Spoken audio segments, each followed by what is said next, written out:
So we are recording today's session. So if you would prefer to have your camera off, please do feel free. You don't need to have your camera on. It is entirely your choice.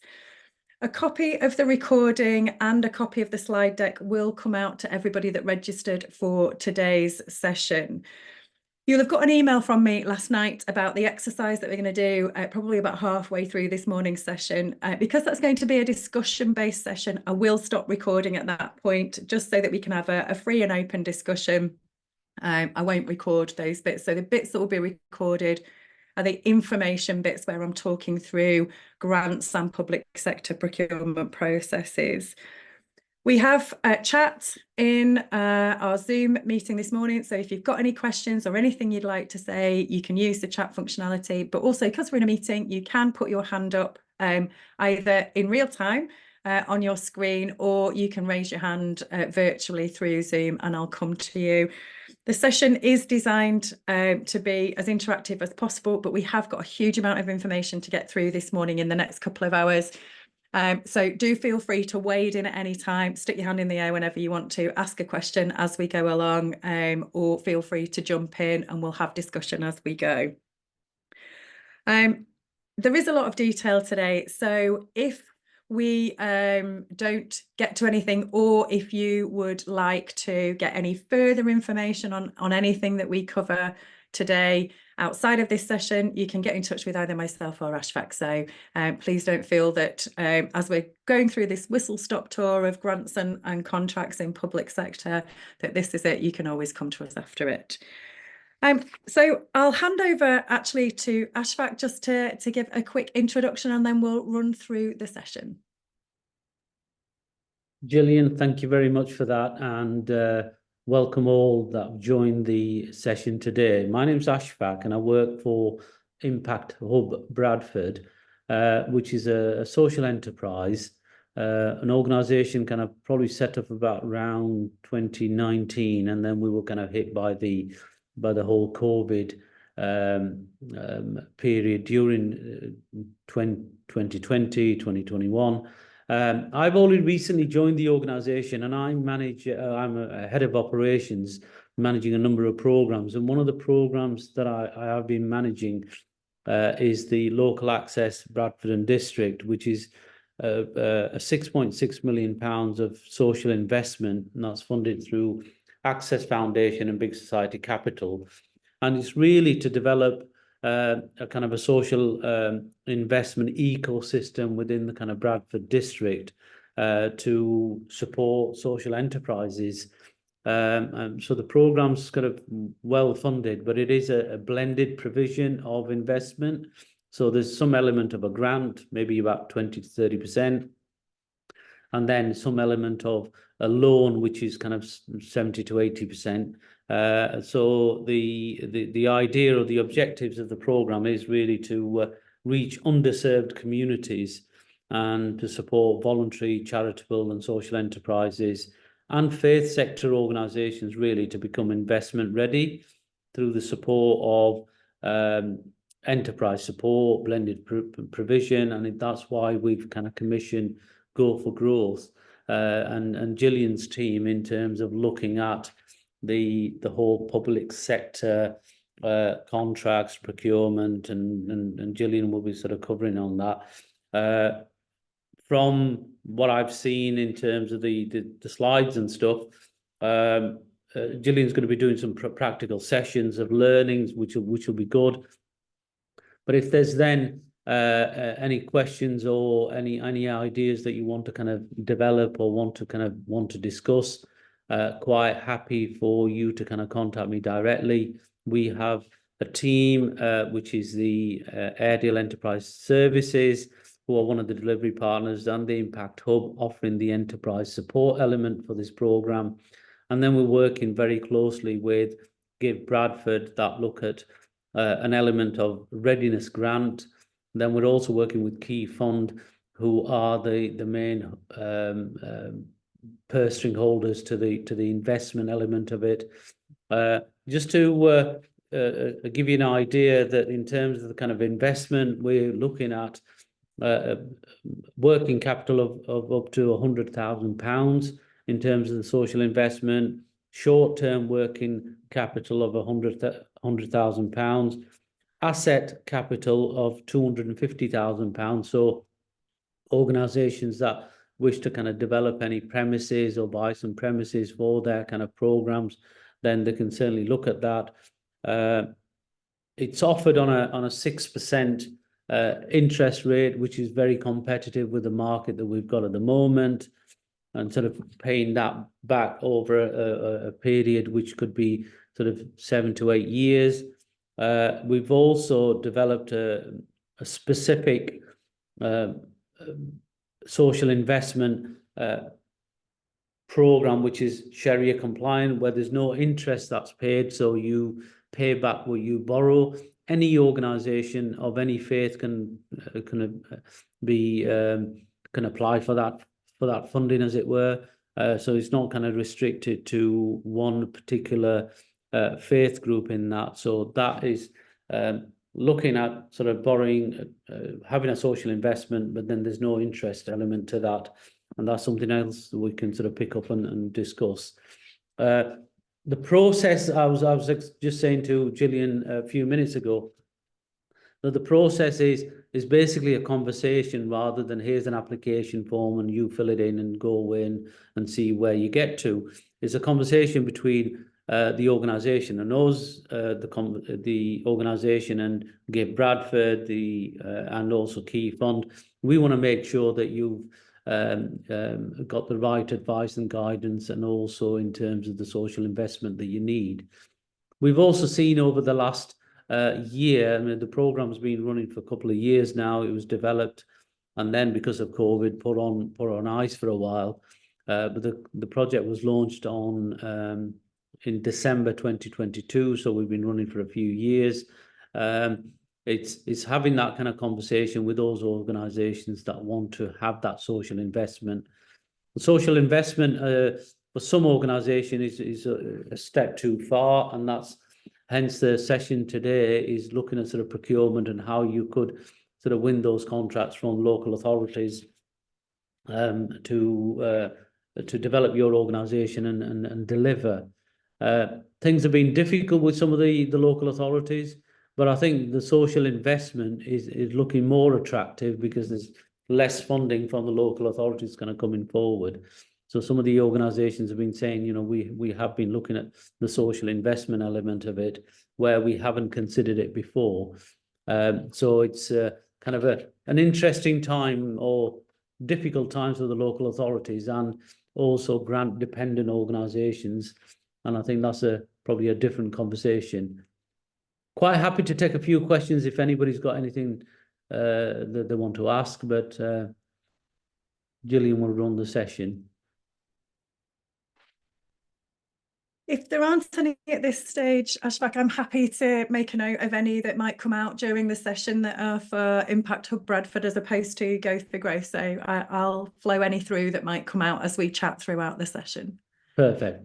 Okay, thank you very much and enjoy the session. And Gillian, I'll speak to you later. Thank you. I'll speak to you later. Thank you ever so much. Bye-bye. Bye. Thank you.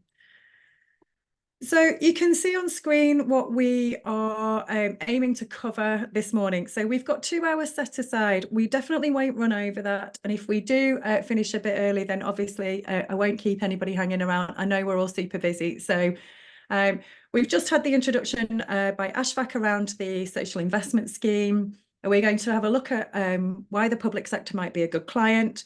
We're going to cover an overview of the grant funding process and the procurement process. We'll tease out some of the differences and we'll get into some detail on that public procurement process. So in the Bradford area, but this will cover any public sector organisation in any region, and it will cover both local authorities, NHS trusts, central government, blue light, etc., etc. So it's the whole of the public sector that we're looking at today. We'll do an exercise on answering quality questions. This can be the toughest area for businesses, and I'm a procurement professional by trade, so I'm 30 years in procurement. I've been writing procurements all of my career, and I'm also Go for Growth as a social enterprise or a micro social enterprise or a business for good. We work for the public sector, so we're often bidding for public sector work. So What that probably gives me is I've sat at both sides of the table, walked a mile in both pairs of shoes, if you like. And it's really easy to fall foul of some of the complexities in a public procurement competition, especially answering quality questions. So we've got a live exercise that we actually designed with Bradford Council for an adult social care opportunity that they were doing. So hopefully that will be helpful today. Don't know if you're familiar with social value, but we're going to cover some of that today. It's very important in the public sector, the Public Services Act of 2012.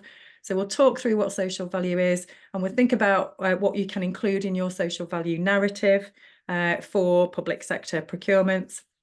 We'll finish off with some top tips, some key messages, and then we appreciate that it can be actually just really isolating. Growing a business, whatever the size of business, leadership is a lonely place to be. And so Go for Growth is here to help. We're commissioned by the public sector, so we have no charges for any of the support that we give. So if we can help you outside of today's session, please do feel free to get in touch. And I'm going to cover really quickly the kind of support that's on offer from Grow for Growth. So we'll do that at the back end of today. As I said before, if you've got any questions or any comments, please feel free to pop your hand up or just unmute if you're muted and have a chat with us. So it is a small group today, so we can have plenty of conversation if we want to have it as we go. So I'm not going to spend a huge amount of time on this bit, actually. The very fact that you've come to the session today means you've probably got some interest or potentially some previous experience in public sector. So I won't spend a huge amount of time overviewing why the public sector could be a good place to be, but there are some bits and pieces in there that you may or may not know. So a few years ago, the government set a mandate to place 33% of all spend with SMEs and deliver public good, that social value that I talked about. And that's important for two reasons. It's important because what it says, to me at least as a procurer and as a smaller organisation, is that the public sector is trying to be accessible to everyone. Good morning to those that have just joined. Just a quick overview of housekeeping. We are recording the session today, so please feel free to be either camera on or camera off. We have got a discussion a bit later, and we'll switch the recording off for when we get into the exercise where we're discussing bids and questions and answers. So welcome to any newcomers. We're just right at the very beginning of the session, so you've not missed anything particularly. So I'm just covering why the public sector could be good. It's a big market. It's just under 300 billion a year. And actually, despite what we would see in the media, it is a market that's got lots of stability. So there is a lot of pressure on costs in the public sector. If you're a provider to the public sector, you'll be seeing that already. But notwithstanding that, there's a fairly constant spend of just under 300 billion per year. And the public sector buys everything. So there is almost certainly something for everybody in the public sector. It's a matter of finding those opportunities and then securing them. And that's what today's session is really about. Obviously, COVID-19 global pandemic has had a huge impact for many, many reasons across all societies globally. And in the UK, the impact of COVID on the business communities, coupled with cost of living, we're practically in a recession with austerity measures, all the rest of it. It's tough out there. And so what the government are trying to do are build resilience for the future. There is a real drive and ambition to access whole marketplaces. So if you are a smaller organisation, a faith-based organisation, a voluntary sector organisation, if you don't have bid resources in your teams, etc., the public sector is really trying to be accessible to everybody.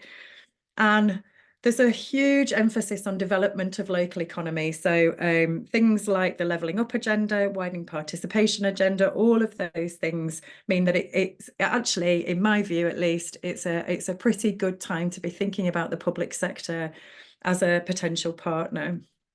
And the contracts in public sector are not typically one-year contracts. They're typically 4 years in duration, and that might be made up of a core term of, say, 2 years, and then 2 years extensions. And there will be things called a dynamic purchasing system, which are much longer, and they're always open. And we'll talk about a few of those things as we go through today. So I'm going to start, before we get into public procurement as a process, I'm going to try and cover the grant application process.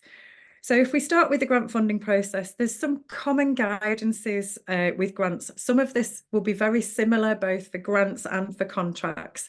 So things like word and page counts, for example, they will be at play potentially in both cases, either for a grant funding application or for a contract through procurement. In all cases, whether it's grant funding or commissioned services through a procurement team, a contract, we would always recommend that you read the funding criteria before applying. Read all of the documents really carefully. In the case of grants, there will be a funding criteria, and that will determine whether you qualify for that funding stream or not. And it should be very clear what the qualification process is for that, whether you are eligible or ineligible for them. Usually with grant funding applications and similarly with contracts, the application process will normally be some sort of online application process, and you would be required to attach evidentiary documents to your application. Where grants differ to contracts, generally speaking, in a grant application, you're telling the story of how you will use the funding to deliver the outcomes. Whereas in a contract, you'll be talking about how your goods and services can fulfill a specification that's already been designed by the funder. So normally, in a contract, it's predetermined what they're trying to buy, and you would answer questions about how you would do that in a predetermined way. In a grant funding application, it's much more open. The funding is there for you to apply for to deliver some outcomes. And also with grants where it would differ from a procurement contract, you're likely to be able to talk to the funders or the funding facilitators, depending on how the funding is actually awarded, about your project during that open window for application. So in contracts, you can ask questions throughout the process of the competition, and I'll talk you through that process when we get to it. But what you wouldn't ever be able to do in a live procurement competition, and especially one that is a regulated process where it's above threshold, and I'll talk you through those things as well, you wouldn't be able to talk with the commissioning organisation while the competition is open. In grant funding, you will be able to do that with funders. It's often encouraged actually in grants where it's actually by law not allowed in a procurement funding process where that's a regulated process. And as it says on the screen, every grant will differ. So reading the individual documents for every grant is really important. But what I've tried to do here is give some generalizations. So generally, to qualify for a grant, you'll need to be a not-for-profit organisation or a social enterprise. There is a lot more funding, grant-based funding for social enterprises now, but you usually need to be either a social enterprise as a bare minimum or a not-for-profit organisation. You might expect to have at least 3 unrelated trustees or directors or a management committee in place, and sometimes there will be an expectation on grant funding that there is no single director or trustee that will have more than 50% control. So if you're applying for grant funding on behalf of your organisation and you're not sure where to find the persons of significant control, you can find that at Companies House. So limited companies, but charities also are obliged to file their persons of significant control every year. So you should be able to find it there. And your memorandum and articles should show how your business is being managed. So Go for Growth is a social enterprise, and it's clear in our articles of association how we will treat profit and how we will make our social contribution. And the social impact of your organisation should be the main focus of the organisation. So it should be impact ahead of income if you're a socially driven business.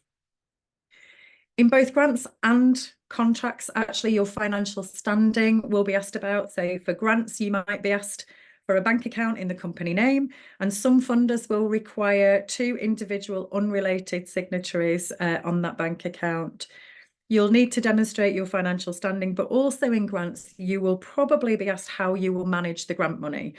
So depending on the type of grant that it is, there might be restrictions on what you can use the money for. So you might not be able to use it for salaries, but you might be able to use it for capital, investment, etc.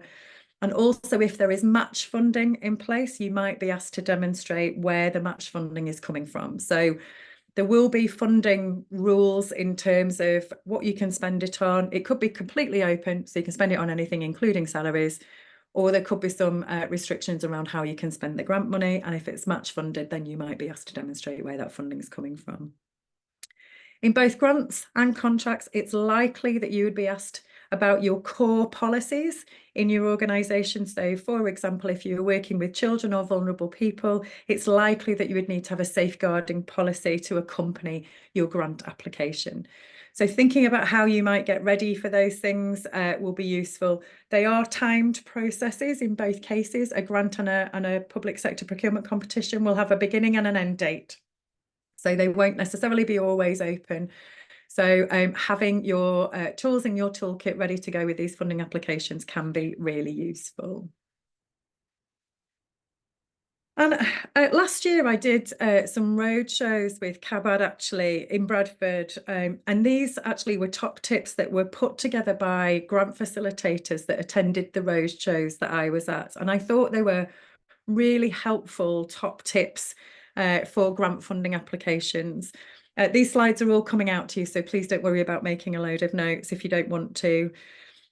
One of the things that funders really focused on at those roadshows last year was point number 4 about research. Have you done your research? So often funders find that they get similar applications from organisations who are locally fairly close to each other sometimes, but who aren't necessarily working together and often won't even know about each other. And that can be difficult then for funders to determine where the funding should go. If there are similar projects in similar areas with businesses that aren't collaborating, then actually it can make the process of deciding where to fund and what to fund much more difficult.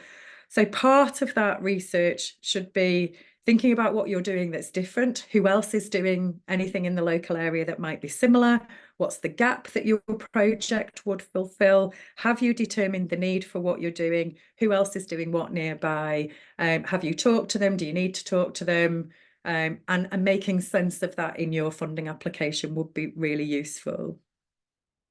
And funders will also have to consider balance. And what I mean by balance in this context is the balance between ongoing funding and continued provision of services versus funding new services. So if you've already received grant funding and you're applying to continue to receive funding for that service that you're delivering, it might feel more challenging to get that continuation of funding because funders are having to try and create that balance the whole time. So we don't want to remove a service that's being well received, but we can't just always fund the same things all of the time. We do want to introduce new service into a local area as well. So that balancing act is quite challenging, I think, for funders. So again, in your application, especially if it's a reapplication for continued funding, help the funders make that decision. So the more compelling you can make your argument for the continuation of provision of services, the better equipped you might be to continue to get that. Be clear on your finances in a grant funding application. Have a budget, know where you will spend the money and what value for money per beneficiary actually means. That said, at the roadshows, funders were keen actually to reassure organisations that were attending that they get that things change. So if you're successful at getting funding, let's say for 10,000 or 20,000 or whatever it might be, and you've said we'll spend X amount on Y and an X amount on Z over here, those things, the mix of that spend might change. Their advice is communicate really well. So you won't necessarily be held to each pound going to exactly where you said it was going to go, but you will be held to the outcomes and you will be held to the budget. So talk to your funder if anything substantial changes. And especially if you think there might be a delay or if you encounter any budgetary issues as you go, communicate well and communicate early was the advice from funding and facilitators of funding.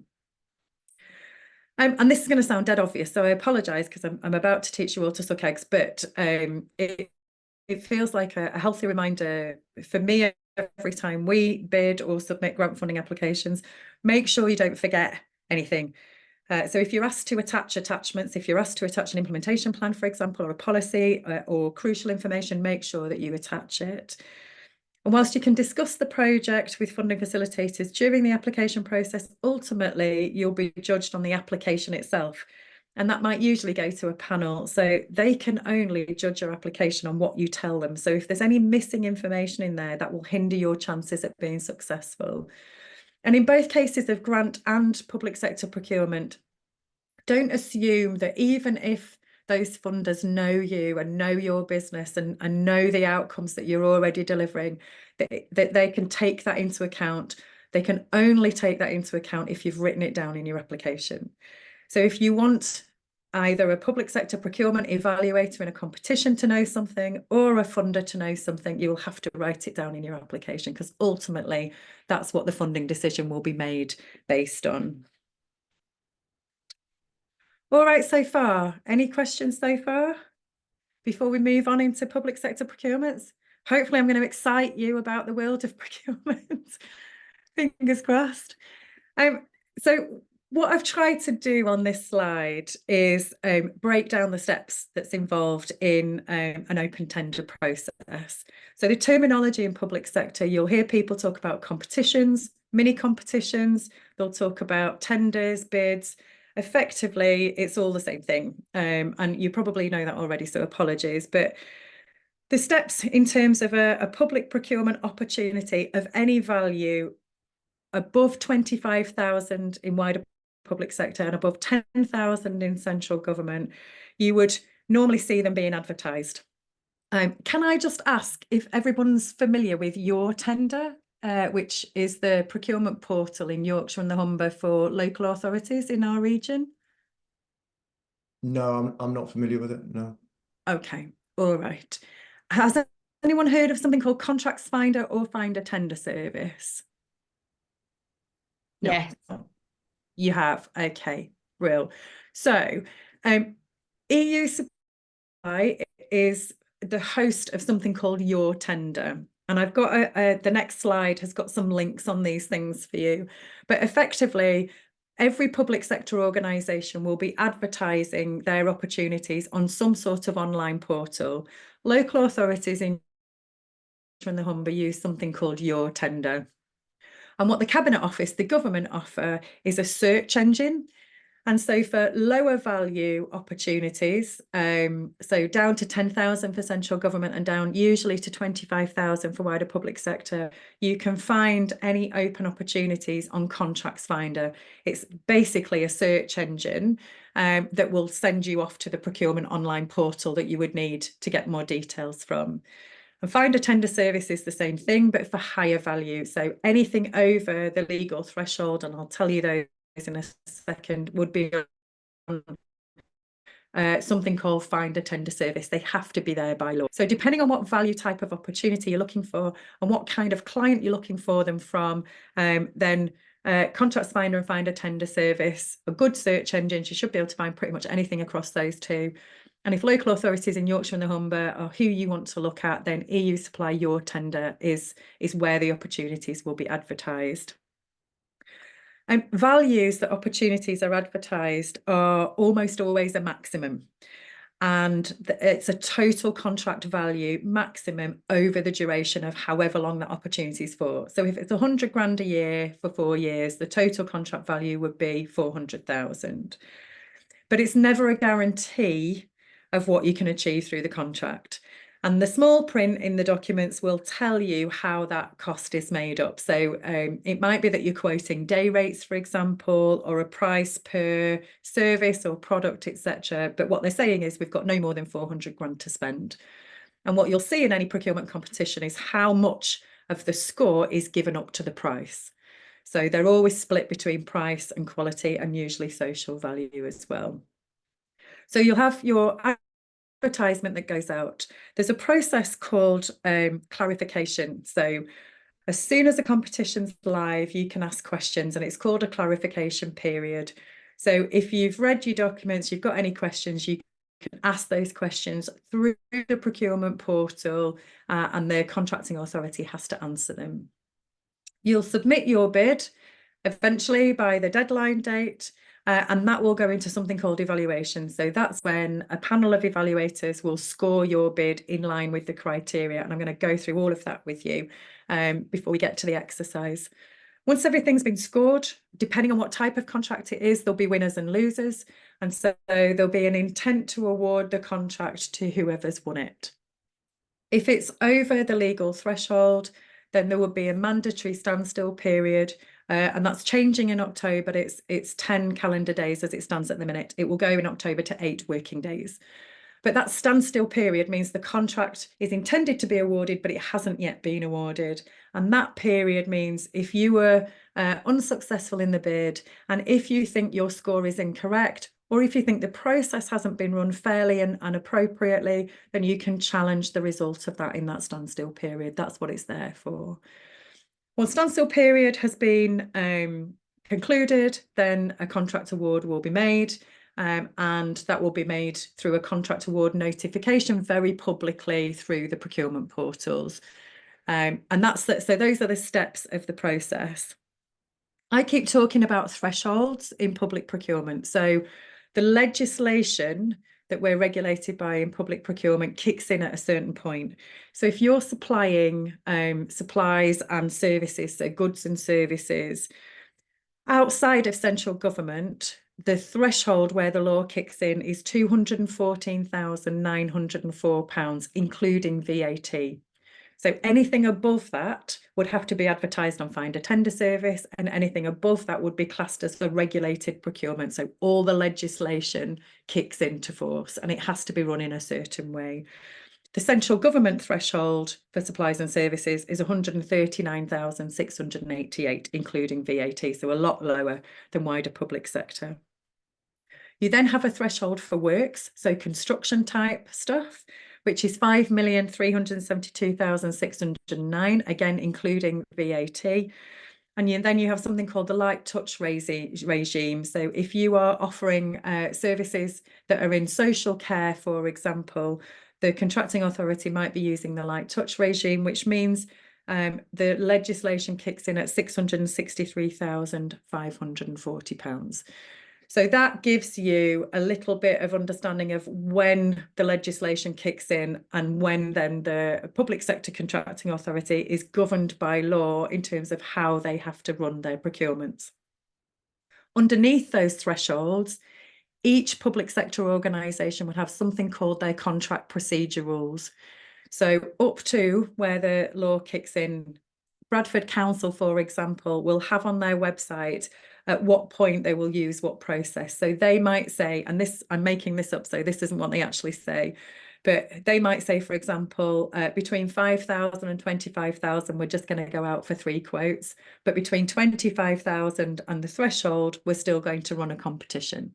We're still going to advertise it on Contracts Finder, and we're going to run it as though it is above threshold, even though it's not.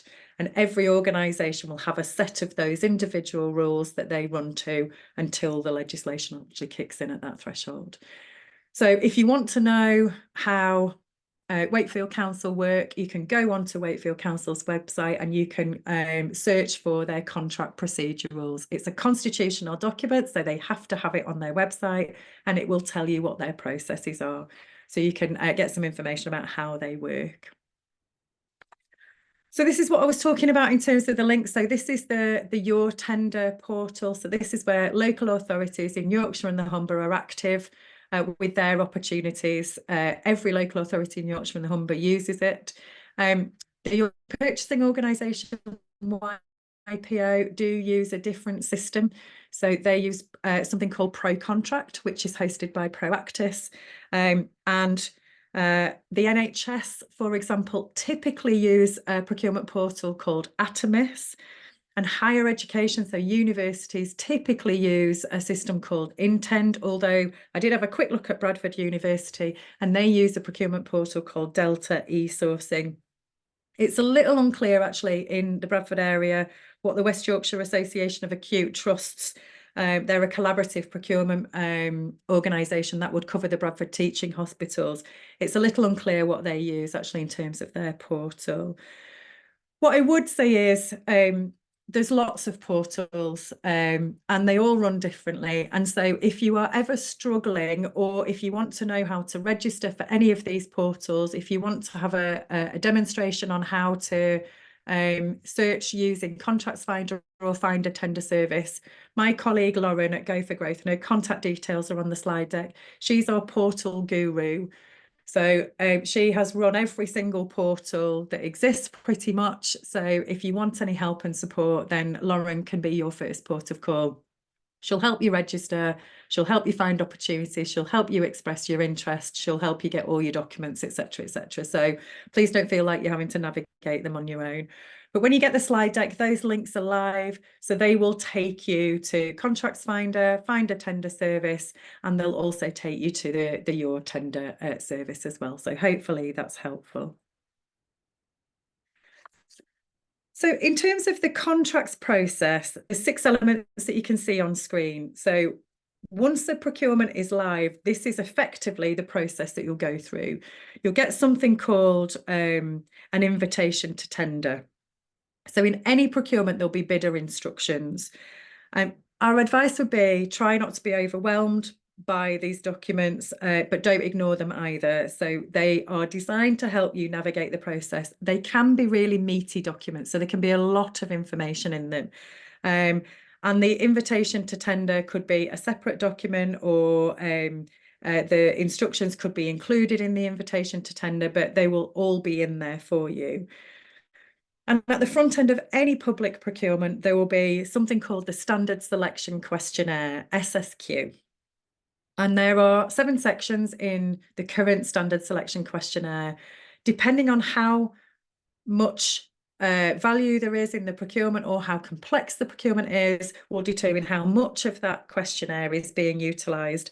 And if it's an over threshold and complicated procurement, all sections will be at play. But if it's smaller, or if the light touch regime is being used, for example, then you might not have to answer all of those sections. In any procurement, there'll be a specification. And again, this sounds really obvious, but a specification, it does what it says on the tin. It's a description of what the contracting authority wants to buy. And coupled that specification, you'll have something called an evaluation criteria. And that's a description of how the responses will be scored and how much each question is worth. So if there are 5 questions and there's 100% of score available, each question will have a weighting. And that weighting will help you determine where you need to put your effort. So if you've got 5 questions, and they've all got 20%, you need to put equal effort into all of them. But if you've got one that's 20, one that's 30, and then some little percentages thereafter, then you know that your 50 and your 30 are where you need to put your effort. So you can get a lot from the specification, the evaluation criteria, and weightings. There'll also be quality, technical, and pricing questions. We're going to go through in our exercise today an example of a quality question in more detail. So we'll talk through those. And I'm going to go through how to break down those quality questions, because effectively lots of bids are won and lost on those quality questions. Again, very obvious, but there'll be legal terms and conditions that play for any tender. Again, our advice is read them carefully, ask any questions that you might have to the contracting authority through clarification process, or take legal advice if you need it. If you're a member of local chambers or Federation of Small Businesses, for example, you might have access to free legal advice that you can use.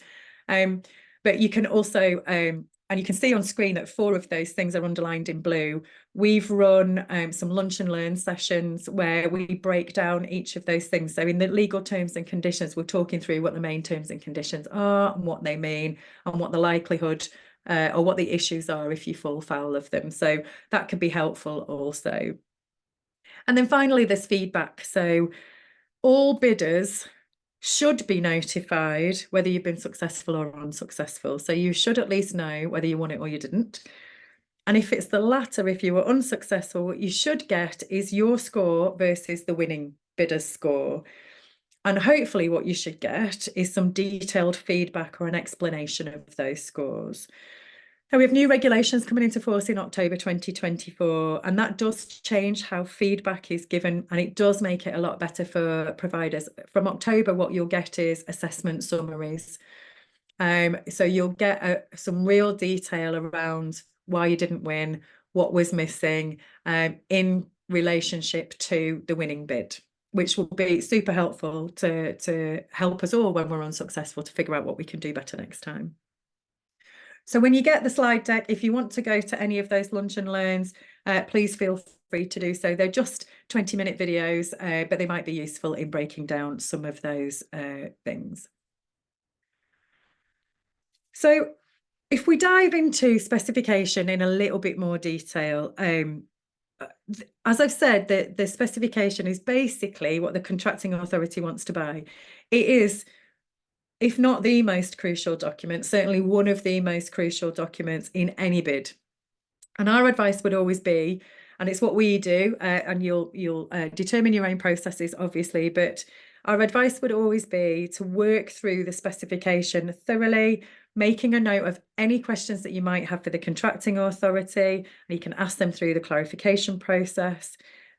Noting any evidence that you might have that you'll be able to use during your bid submission, and make a note of any gaps that you might have in being able to deliver the specification.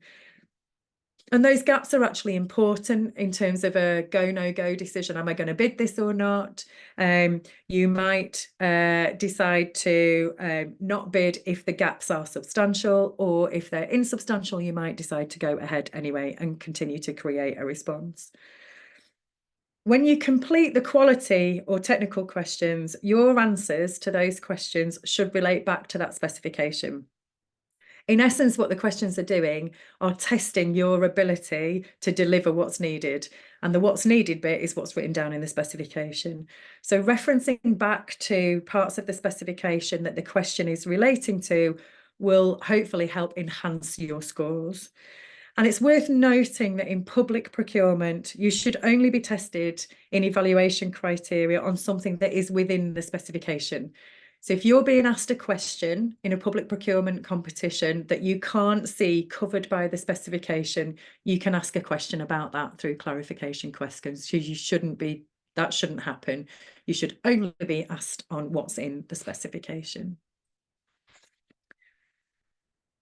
And the evaluation criteria, there's two different types of criteria for scoring in a public procurement. There's the selection, so that standard selection questionnaire that I talked about, and then there's evaluation. So selection is generally a look at the business itself, perhaps a look back at the business and what you have in place in your infrastructure. So insurance, accreditations, policy, your financial standing, 3 references, your commercial capability, all of that stuff will be tested at business level for what you have in your toolkit at that time.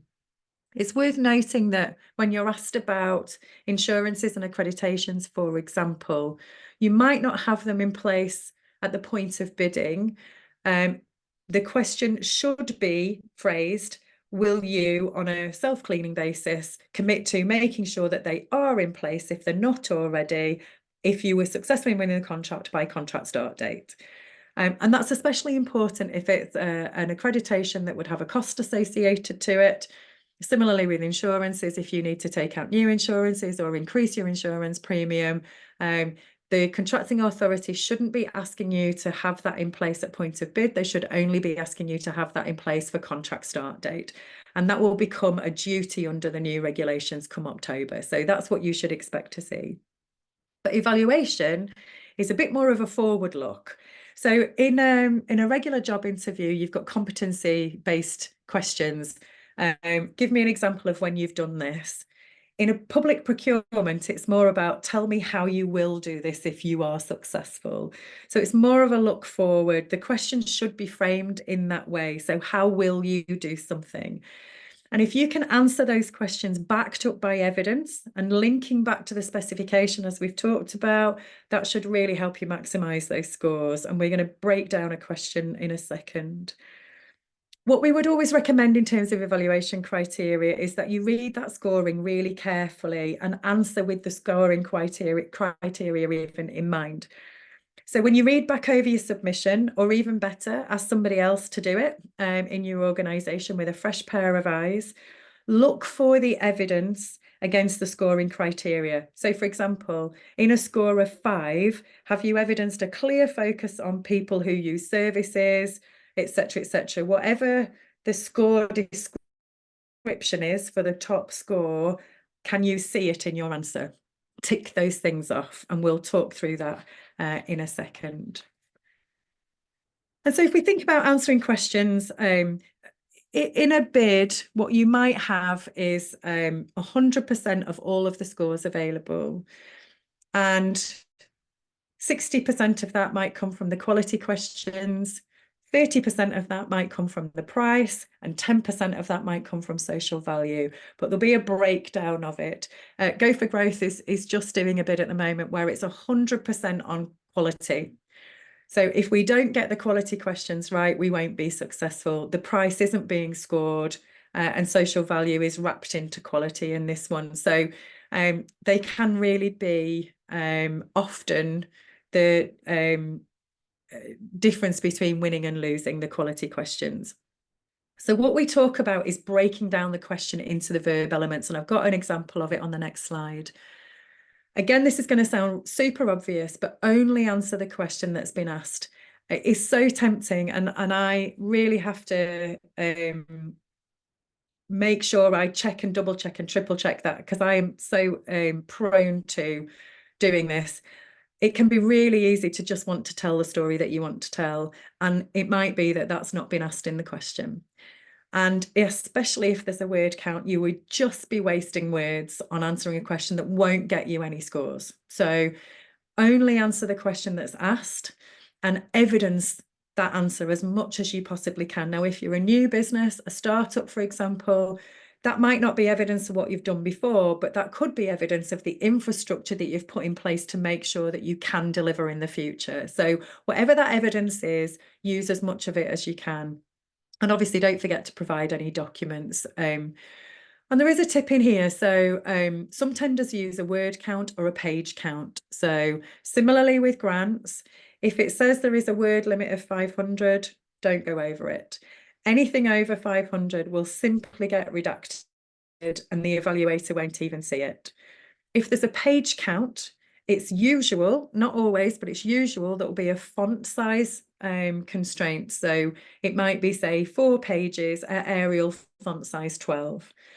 There's something called governance checks that happens at the front end of any procurement when the submissions are all in before they go for evaluation. Someone will be checking that governance has been applied, and that will check the word count, and it will check the page count, and it will check the font size. So any of those restraints or constraints even that are put into how you answer your question, just adhere to them at all times, because anything outside of that will either be redacted, or if, for example, you've submitted 4 pages at font size 10, it could be that you could be disqualified out of it. So there's very little point not following the constraints that are in there. But if we think about answering questions now, on the screen, what you can see, and these were real questions in a real bid from a local authority in Yorkshire. And so you can probably guess that this is a social care bid.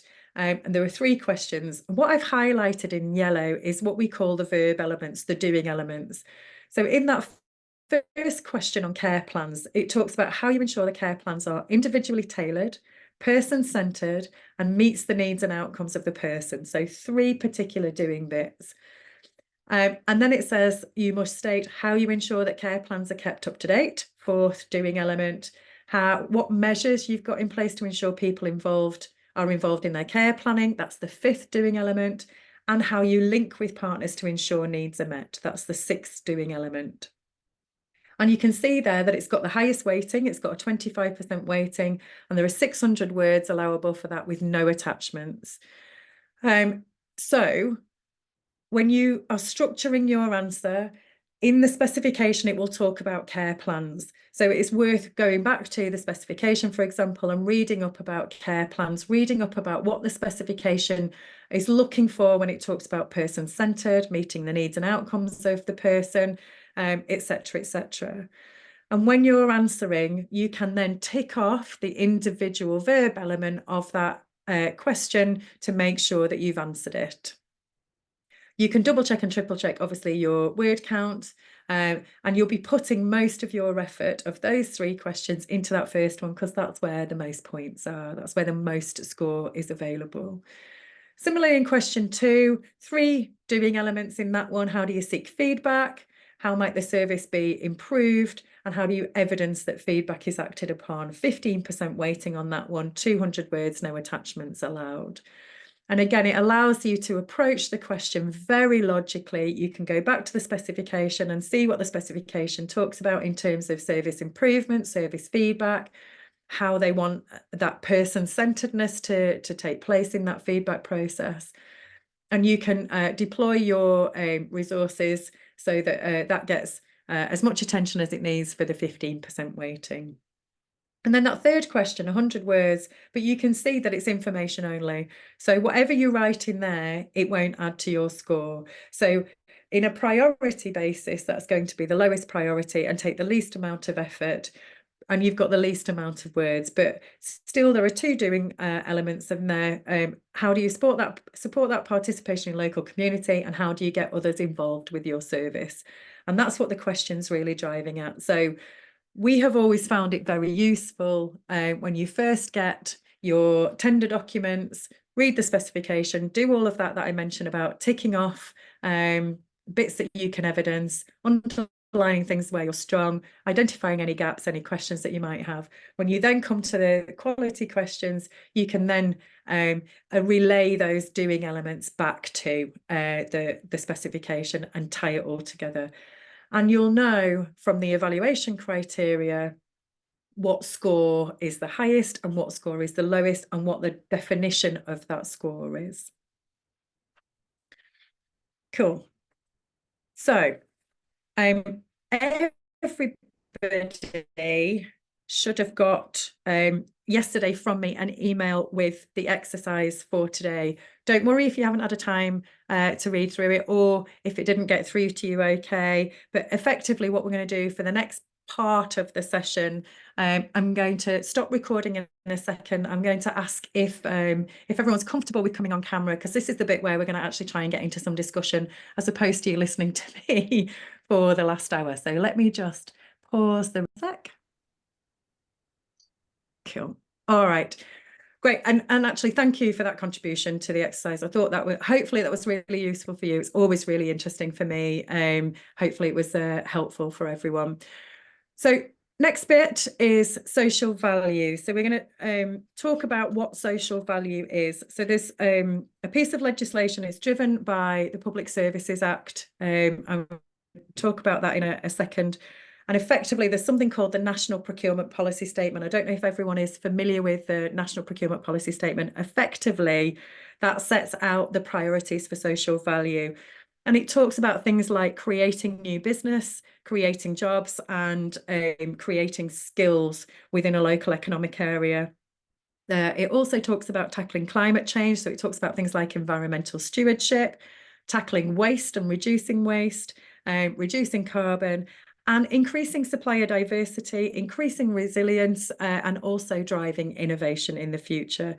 And effectively what it does, and the new regulations are really nailing this on, it's reinforcing social value, and through the National Procurement Policy Statement, it's reinforcing the message that procurement is not just about the lowest price. It's about the need to take a broad view of value for money in public procurement. This is taxpayers' money that we're spending, and we need to be able to do that in a socially responsible and socially impactful way. So there is something called the Sustainable Development Goals, and I'll talk about them in a little bit more detail, but effectively what they are, it's the 2030 Agenda for Sustainable Development. The Sustainable Development Goals, well, the Agenda for Sustainable Development has been adopted by all United Nations members back in 2015. And what it does is basically provide a shared blueprint for peace and prosperity for people and planet now and into the future. And at its heart of the Sustainable Development Agenda is 17 Sustainable Development Goals. There's also 169 targets, but we'll not think about those at the minute. There are 17 Sustainable Development Goals, and effectively they are an urgent call for action by all countries, both developed and developing, in a global partnership. And what they effectively do in practical terms is recognise that ending poverty and other deprivations must go hand in hand with strategies that improve health and education, reduce inequality, and spur economic growth, all whilst tackling climate change and working to preserve our oceans and our forests. So that's what the Sustainable Development Goals are doing. And in public sector, what's being driven into almost all procurements now, especially over threshold, but really above sort of 70 to 100,000 in value, you will see a proportion of the score going to social value, usually 10%, maybe 20. In the future, we expect that to really increase. So the public sector will be asking you questions about how you can, if you win that contract, deliver social impact for that local area. That's what the public sector are effectively looking for. Now, I'm going to try and play a video, but it's a little bit temperamental. So let me see if I can get it to play. Oh, it's actually going to do it. Hopefully you can all hear it. If you can't, somebody pop up on screen and tell me you can't hear it, but hopefully you can. If I can get it to play.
No. So that was a super quick overview of some of the things that we take into account in social value. It's underpinned by some headline legislation. So it's not new legislation, actually. It's been around for, well, it was assented to law in January 2013. So it's been around for a little over 11 years now, and it's called the Public Services Act. Lots of people call it the Social Value Act. Its actual name is Public Services Act. And it enshrines in law the following. So it requires people who commission public services to consider how they can also secure wider social, economic, and environmental benefits through the spending of taxpayers' money, through that procurement exercise, through that commissioning of goods and services. And before that procurement process starts, commissioners and procurers should think about whether the services that they are going to buy or the way they are going to buy them could secure these benefits for their area or for their stakeholders.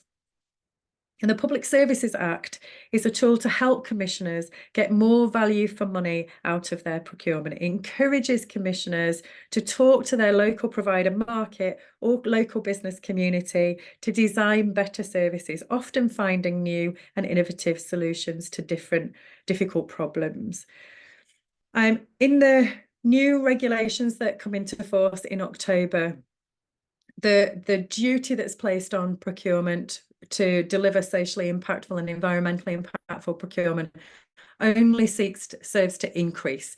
So this approach to understanding our social and environmental impact is only going to increase.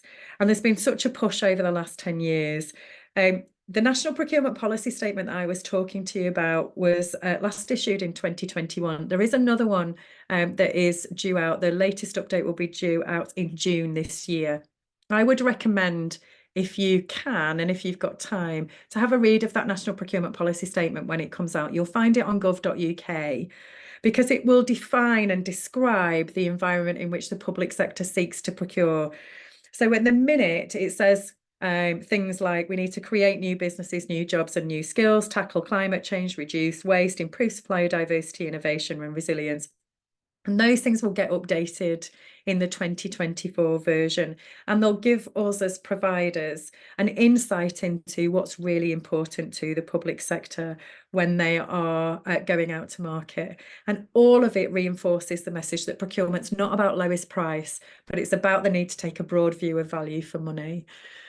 And there is an even greater duty placed on procurement under the new regulations around small to medium enterprises. So I don't know how big your organisations are, but if you are a SME, and the definition of a small to medium enterprise is, depending on who you ask, it's either up to 249 employees or 499 employees. The government have just changed it to 499, and usually a 50 million turnover. Anything below that, you'll be classed as a small to medium enterprise. There is a duty placed on procurers under the new regulations coming into force in October to not just consider what the barriers are for small to medium enterprises getting involved in those procurement exercises, and this is really tackling that increasing supplier diversity, but also to remove those barriers. So there is a duty placed on procurement to be able to look at, engage with and access a diverse market, a whole market. And so that should help smaller organisations be able to take part, where today it is disproportionately more difficult for smaller organisations than it is their larger counterparts, for sure. And it's a super important agenda for the public sector. Competitions actually now, even at a 10% weighting or a 20% weighting, can be won and lost based on the social value contribution. The position we're in currently in public sector as providers, it's not an if we're going to contribute socially, but how we're going to contribute socially. We won't be able to be successful in the public sector without understanding our social and environmental narrative, what we can do and how we're going to do it. And I'll pick up the TOMs here, actually, because there is something called the TOMs, the themes, outcomes and measures. And not every public sector organisation uses them.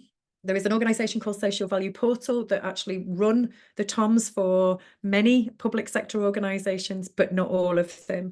But effectively, in any social value consideration, what you should be being asked by, or what you are being asked by the public sector, is not what you do as part of your business every day, and not what your social contribution as part of the core delivery of the contract is, but you will be asked in a competitive process what additional social and environmental impact you can make locally as a direct consequence of winning that contract. So it's not about what you're already doing, it's about what you will do in the future and the additionality of that and the context of that contract. So if we win that contract, we've already got 10 apprentices, but if we win this contract, we will have 5 new apprentices. They would be permissible under the TOMs that would be in the calculator NT1. And what we're talking about in terms of calculations, often social value is calculated in 2 different ways, qualitative and quantitative. So if you're using these themes, outcomes and measures, if I can get my teeth in, themes, outcomes and measures, it's not that easy to say, there will be a financial proxy. So let's take that example I just had of 5 new employees. Under the top, that would be NT1, I think, as it stands. If you put 3 full-time apprentices in, or 3 new full-time employees in for the duration of the contract, say 3 years, the TOMs will calculate the financial contribution of that from a social value perspective. And then you would have 1,000 characters to write your qualitative statement in line with a description that describes how you will do that and why that is impactful. And in almost every procurement, you will have a qualitative and a quantitative measure. If the people aren't using the TOMs, then it might be qualitative only, but if anyone's using the TOMs, then it would be quantitative and qualitative as well. And we haven't got time to go into detail on the TOMs on this session today. However, if anybody wants to talk to us in more detail about either the TOMs or just social value more generally, give me a shout. We have got a webinar dedicated to social value this year, and you can get to that through our website. So there's lots of help available if you've never looked at your social impact before. One of the things we identify is that language can be confusing because there's so much terminology used, and the language has been changing over the years as well. So although the headline term in public sector is social value, all of the terms that you can see on the screen will be used in conjunction with public sector businesses all of the time. So, and they're interchangeable, but effectively people might be talking to you about circular economy and your circularity actions, what you're doing about reusing as opposed to recycling. We've got a webinar on responsible business, which is basically social value and environmental responsibility together, etc., etc. And the list goes on. Effectively, the hang-all term in public sector is social value. Public sector organisations are generally classed as anchor institutions. For example, they're rooted in place and they have a civic responsibility to support the local economy. Circular economy and circularity actions are becoming more and more common in terms of language terms in our quest to use planetary resources better. So thinking beyond recycling into reusing, thinking about asset leasing as opposed to asset purchase and different ownership models. So lots of people are leasing remanufactured IT instead of buying new every time. It's a growth market, which really plays into that circular economy space. Underneath it all is about acting responsibly, acting ethically, and ultimately all of these are just variations on a theme, and so largely all part of the same whole. So we talked about the UN SDGs.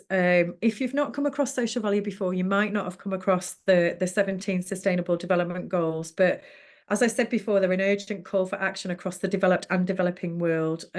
What you might not see in tender documentation is this SDGs being called out specifically. So you might not see in a bid document the no poverty SDG number 1. Here's our question about that. However, and I think this was Bradford, a contracting authority was focusing on their anti-poverty strategy, and they provided 4 goals and were asking bidders to choose 2 that they could align through the contract.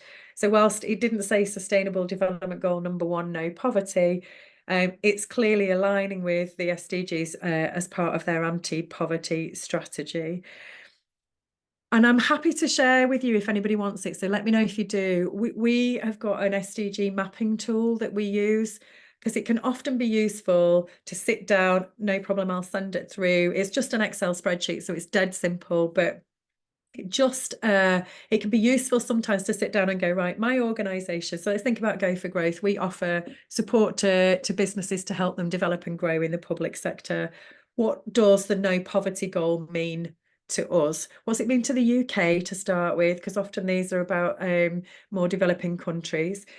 What's it mean in the context of the country that I'm in? And what does it mean to me as a business? How can we contribute to that no poverty goal? No worries, Lauren. I will send it out to you both. And if anybody else wants it, just give me a shout after. If you don't know what your social contribution goals are, I think I might have just muted everyone by accident. Anyway, if you don't know what your social contribution goals are, this SDG mapping can really help you tease out what's important to you and what you might want to do going forward. So I'll send that mapping tool out to anyone that wants it. And if anybody wants to have a chat with me about it, do just give me a shout. And there is something called the social value model. And again, you can get access to this on gov.uk. There are 5 themes in the social value model. This is developed by the government. And these themes link explicitly back to the Sustainable Development Goals. So you can go into gov.uk, Google the social value model, and it will tell you how the social value model is delivering or aims to help deliver the Sustainable Development Goals. So each of the themes link back to SDGs. So I'm not going to read through all of them, but there's lots of information in there. So for example, if we look at tackling economic inequality, for example, so that's all about helping businesses create better and higher paying jobs in every part of the United Kingdom. Developing the skill levels of the current and the future workforce is an essential enabler to that. So there's a nationwide focus on jobs and skills, especially in high growth sectors and where there's known skills shortages. And that will help to narrow the disparities between communities. So if you go to the social value model, having done your SDG mapping, the social value model will help you understand in more detail what the public sector is trying to achieve. And if you're at the very beginning of your social value journey, or wherever you are actually on your social value journey, that information might help you tease out what you have to offer in bids going forward, and could be really useful actually to helping you be successful in that growth. No worries, Gary. I will send you a copy. So in terms of developing your social value contribution, it's important to consider what your business does. So even in the context of additional social value for that particular contract, it has to make sense to your business, to who you are, to what you do.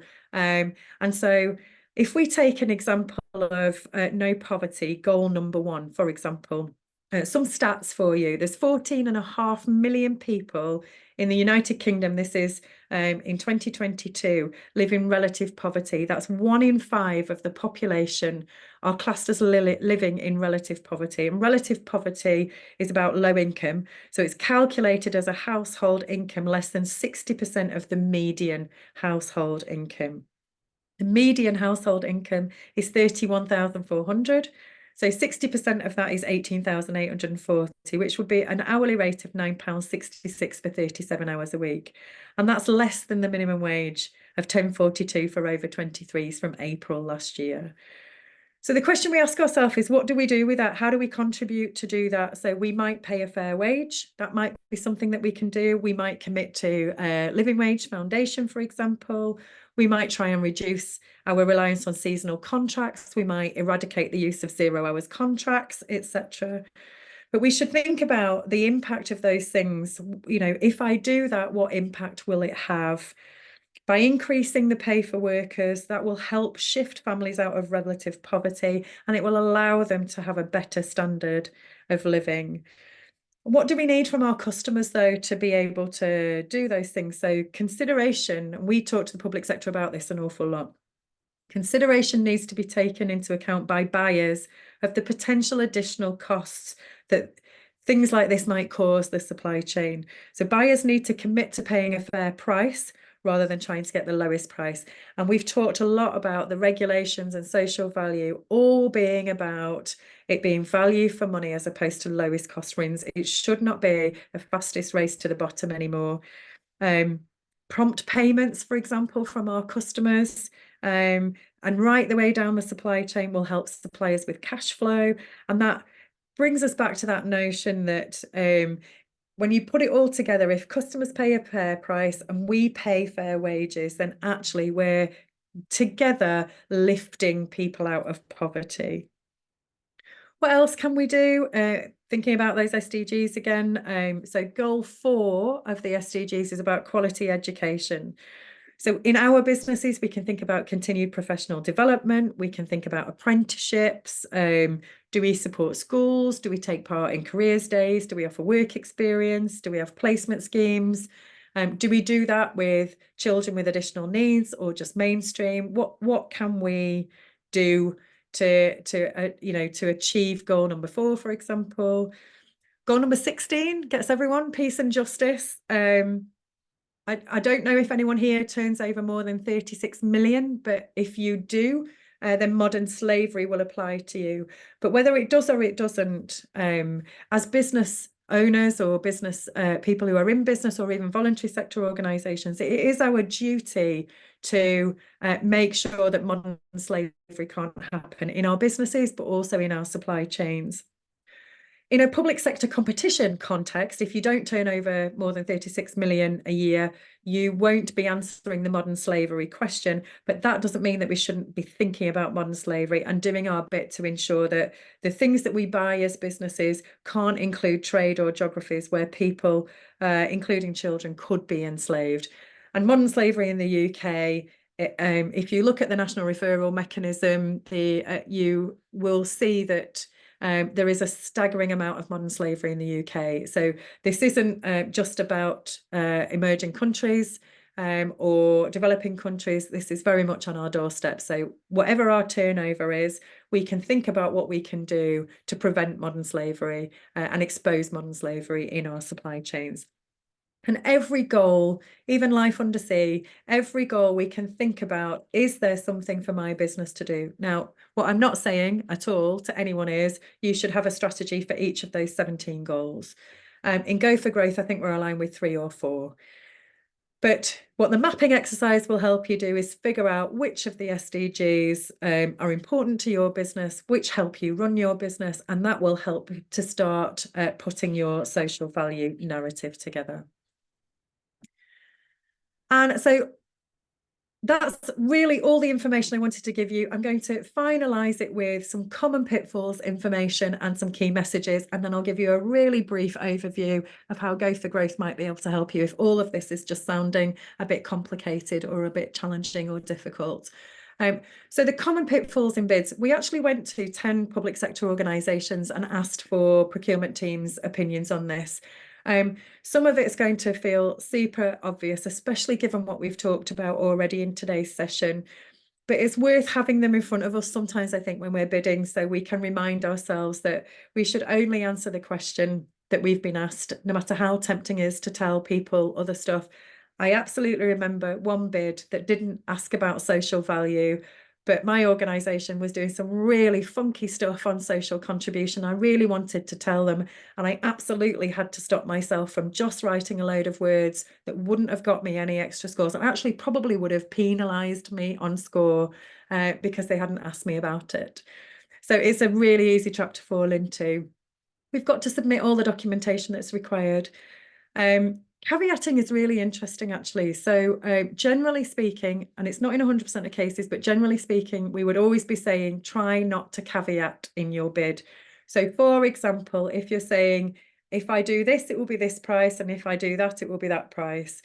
If you are not clear what the public sector organisation is asking for, then ask a clarification question. Only caveat where it's really appropriate to do so. Usually we would be saying avoid it if you can. When you do that specification match, there's no right or wrong in terms of how much should match, but you'll get a general feel in terms of, can I deliver this specification or not? If you genuinely don't think you can, you might be making a, I'm not going to bid this one just yet. I might do some work on developing my business to be a better specification match for the future. But it will be your call. But that specification matching exercise that we talked about is very useful.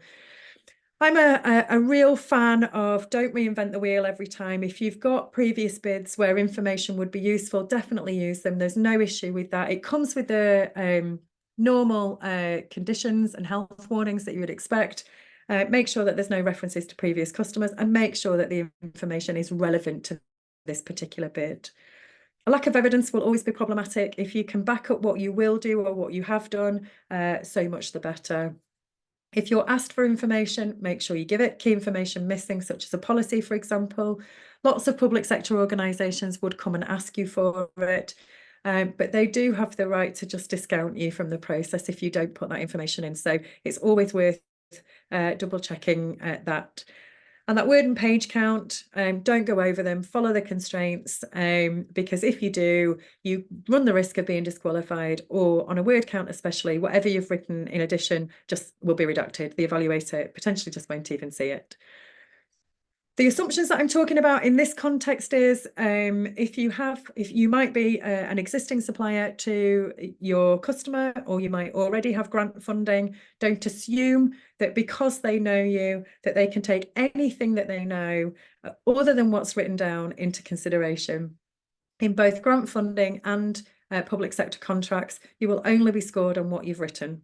And you'll only be awarded on what's written. So if you want someone to know something, tell them it. Don't assume that they can take it into account. And there are a couple of things with that. So evaluators also have to take at face value what you write down. So there was a bid that I was an evaluator and moderator for, and the evaluator said, this organisation says they're using that community centre, but I know that community centre's closed. And they'd scored them down for it, and they can't score them down for that because actually, unbeknownst to them, they might have negotiated to reopen that community centre. So an evaluator has to take at face value what you write down. And the health warning for us as bidders in that is, if we win it, we are contractually obliged to deliver. So if that bidder had won and said they were going to use that community centre, they better be going to use that community centre. So it kind of works both ways a little bit. And then that final thing is around selection questionnaire compliance. Make sure that you have your policies, your licenses, and that you will have any accreditations and insurances in place for when you need to have them in place for. If you haven't got 3 references, it's up to 3 that you normally asked for. If you haven't got one, if you're a new startup, for example, you usually are able to give 500 words in terms of why you are able to do the job that you've got laid out in front of you, even if you don't have references to show that you've worked in this area before. So there's always a mechanism. As a new startup, you should never be discounted, even in selection questionnaire compliance either. So have a look out for those things. And then again, key messages, some of them sound really obvious, but read all the documents carefully, make a note of any key dates. They will all be issued in the invitation to tender for you. Ask any questions you have as early as possible through the clarification process. I can't stress this enough. Don't leave questions to the end, because often there'll be a deadline on clarification questions, and if you miss it, the contracting authority has no need to answer them if they don't want to. When it's a competitive tender and not a dynamic purchasing system or an approved provider list, it means there's only one opportunity to take part. So there are different types of contract in the public sector. There's a regular contract, a framework where there are multiple providers in it. There's a dynamic purchasing system and an approved provider list or a preferred supplier list, something like that. Dynamic purchasing system and an approved provider list or preferred supplier list are generally things that are open all the time, that you can apply for anytime. And they are constantly being evaluated, and suppliers can join and can leave as and when they choose. In a framework or a contract, it's got an opening date and a closing date in the bid submission. And if you don't put your bid in, that's it. And if you're unsuccessful, you're then counted out of that framework or contract for the duration of the contract term. So in your documents, it will tell you which of those types of product it is and what it means in terms of if you put your submission in and you're unsuccessful, whether you can then go again, which you could in a DPS and you couldn't in a framework.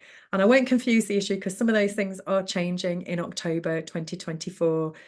If you want to have a look at frameworks and dynamic purchasing systems, we ran a webinar in January. It's on our YouTube channel. Please feel free to go and have a look. And there's a lot more information on what those things are and what they'll look like from October 2024. TUPE might apply, so the Transfer of Undertakings and Protection of Employment legislation. They might apply. It's a complex piece of legislation. Make sure you understand the implications of TUPE. Usually you would have to sign a confidentiality agreement to get the TUPE information in a bid, so don't forget to do that. It's really important. Check you've uploaded everything that you need for submission. Often there'll be a checklist in a procurement to tell you what you need to upload. Make sure you've ticked those things off. And as always, check, double check, triple check everything before a submission, your spelling, your attachments, everything. And even better, if you can, get a colleague to have a look through as well. The thing that we know is that it can feel very lonely sometimes doing all of this, and especially if you've been successful, and especially if you've been unsuccessful more than once.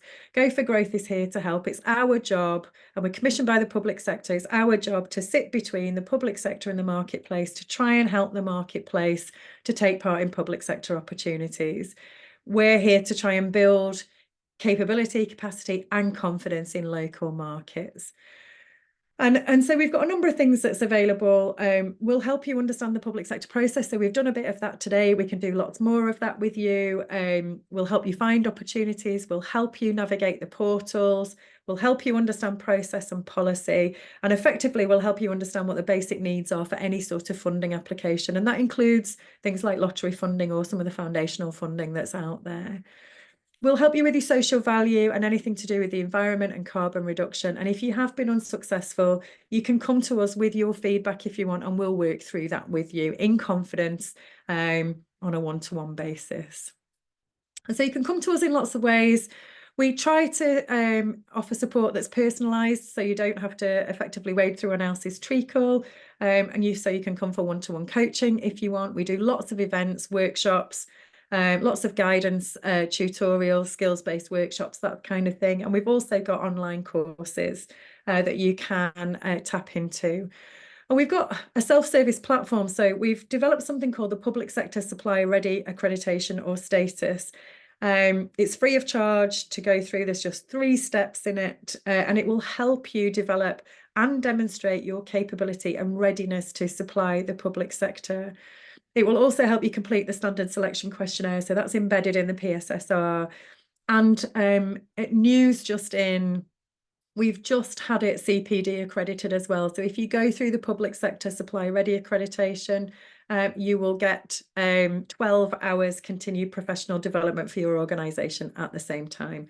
And I've said it before, but everything that we do is offered free of charge to providers. So if you want to take advantage of the support that's on offer, it will be at no cost to you. So this is just a little bit about the public sector supply ready. So the steps in it are, after registration, the 3 steps are gap analysis, you build your action plan, evidence those things that are in place, and then you get certification. So it's a super simple process.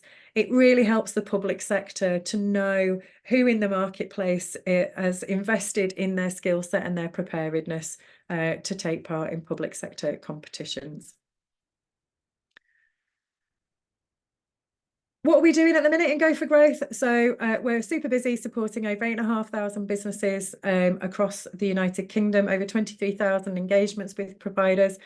And there are no closed doors in Go for Growth. Anyone can come to us, but unsurprisingly, we support a lot of smaller businesses. So 89% of everyone we deal with has got less than 10 employees in their organisation. And a bit of an even split between those that want to develop and improve versus those that want to get started. So 40% want help to get started, 53% then want help to improve and develop going forward.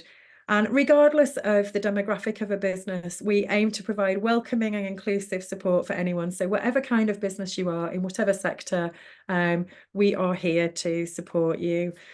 And on this last couple of slides are just our contact details. If you're interested in taking the Public Sector Supply Ready accreditation, it is here. That's where you can log in for it. Mine and my colleagues' details are there, and this is our bookable calendar. So if you want to chat with Lauren about portals on a one-to-one via Teams, you can book a 30-minute slot with her through that. Just choose her from the menu of people. If you want to talk about social value with me, for example, you can book with me. And if you want to come to any of our events, you can follow that link. They're on our website and they're on Eventbrite as well. And if you would like to stay in touch with us, and this is absolutely the last slide, I promise, if you'd like to stay in touch with us, you can do so. We don't send newsletters. We are led by the providers that we support in terms of our engagement. So you won't hear from us all of the time, but we will talk to you about opportunities that are relevant in the public sector, and information that we hope will be helpful to you. And that was everything from me. We have a few minutes left. If there are any questions, please do feel free to shout. I am going to stop sharing my screen for a sec. I know shouted so much information over the last couple of hours. Thank you for sticking with me. I really appreciate it. If you have got any questions, we can take them now or we can take them offline, whatever would work. Are you all still alive? Good. Well, that was brilliantly informative, and thank you very much. This is a completely new area for me, so, and also to find out that you have all this support from yourselves, just absolutely brilliant. I'm not normally gobsmacked actually, so it's, yeah. So thank you, and I'll definitely be in touch. Yeah, thank you. No problem. I mean it. You know, we are genuinely here to help. Any business, anytime.